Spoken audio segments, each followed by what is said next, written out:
नायब तहसीलदार अमोल मानाच्या पालख्यांसाठी प्रशासन सज्ज. नोडल अधिकाऱ्यांना टीम वर्कची जिल्हाधिकाऱ्यांची सक्त सूचना. आषाढी वारीच्या पार्श्वभूमीवर मानाच्या पालख्यांच्या नियोजनासाठी सोलापूर जिल्हा प्रशासनाने व्यापक तयारी केली आहे.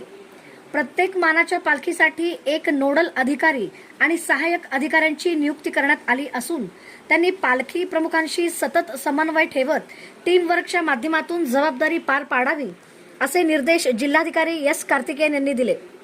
16 जुलैपासून पालख्या सोलापूर जिल्ह्यात प्रवेश करणार असून प्रवेशावेळी संबंधित नोडल अधिकाऱ्यांनी पालखीचे स्वागत करणे बंधनकारक करण्यात आले आहे.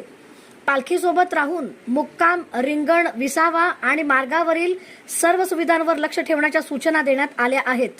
दरम्यान श्री संत ज्ञानेश्वर महाराज आणि श्री संत तुकाराम महाराज पालखी सोहळ्यासाठी पुण्यापासूनच शौचालय व्यवस्था आणि स्वच्छतेवर देखरेख करण्यासाठी 12 अधिकाऱ्यांच्या 2 स्वतंत्र पथकांची नियुक्ती करण्यात आली आहे. ही पथके दिवसातून 3 वेळा प्रशासनाला अहवाल देणार आहेत. वारी दरम्यान वीज, पाणी, स्वच्छता आणि इतर मूलभूत सुविधांमध्ये कोणतीही अडचण निर्माण होऊ नये यासाठी प्रशासनाने सर्व यंत्रणा सतर्क ठेवली असून भाविकांना अखंड आणि सुरळीत सेवा देण्यावर भर दिला जाणार आहे. रात्री मुक्कामाच्या ठिकाणी गेल्यानंतर लोकांना प्रॉब्लेम्स येईल. या पहाटे प्रवास सुरू करण्याच्या अगोदर थोडा प्रॉब्लेम्स येऊ शकते. हे 2 टाइम खूप महत्वाचे आहे, सकाळी आणि एकदम रात्री संध्याकाळी मुक्कामाच्या ठिकाणी पोहोचल्यानंतर.